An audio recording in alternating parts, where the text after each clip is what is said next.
Welcome back, artists. This week we're doing a really fun project and we're gonna be making tie-dyed masks. So what you're gonna need for this project is these white cotton masks, and you can get a big pack for pretty cheap.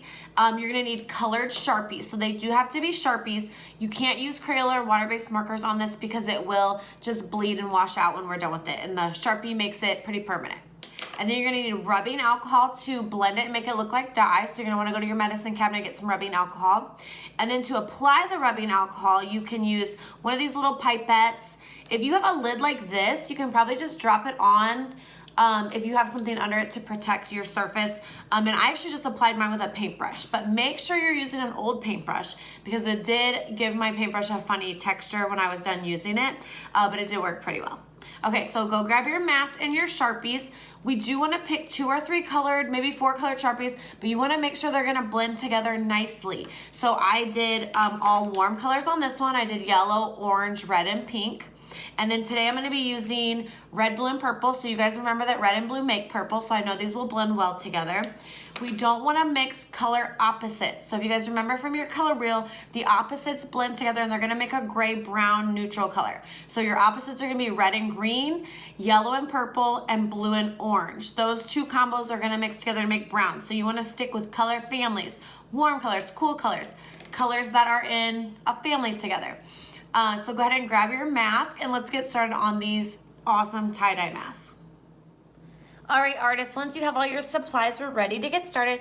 Please, please, please do me a favor and put something under your work surface so that we are not getting Sharpie dye all over your table. So I just went and got a grocery bag to set under it. Any kind of plastic will work great, and you just want to make sure that you're protecting the surface and nothing's going to bleed through, okay? So I'm going to go ahead and get started on my drawing. I did this one in stripes, so you can do polka dot, stripes, whatever you want. I think I'm going to do like a spiral one for this one. So I'm going to start with my purple, and I'm going to start in the middle, and you're just going to draw it how you normally would. And I'll kind of speed it up while I go around and draw my spirals.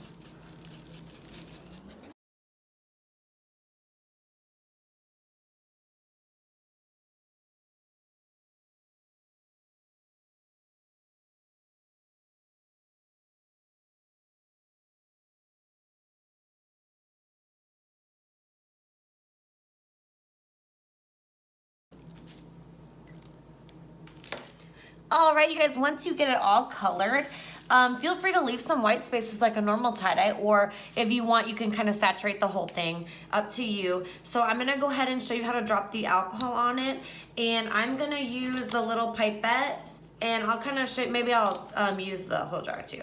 Okay, so what I'm gonna do is I'm just gonna go around, and you just need to add some drops around, and you'll notice it'll start to give a watercolor effect as the colors bleed, and it's really fun to watch.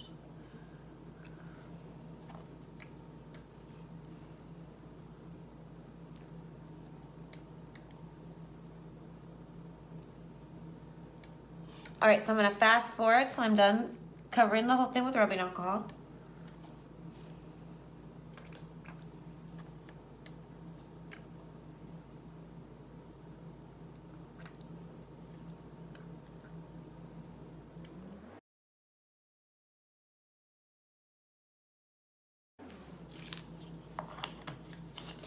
Okay, once you're all done, you can let it sit out and dry, and it will spread a little bit more over time, so you can kind of still see the pattern. And then what you're gonna wanna do is when you're finished, you're gonna wanna put this in the dryer, and that's gonna set the color so that it'll be able to wash and be pretty permanent. Now, if it was me, I'd probably hand wash this or wash it separately just to be safe. You don't want it to bleed onto clothes. But you can see those are pretty fun. You can make a whole bunch pretty quickly. All right, if you guys made one of these, go ahead and send us a picture of it if you want to share. And I'll see you guys next week for another project. Bye.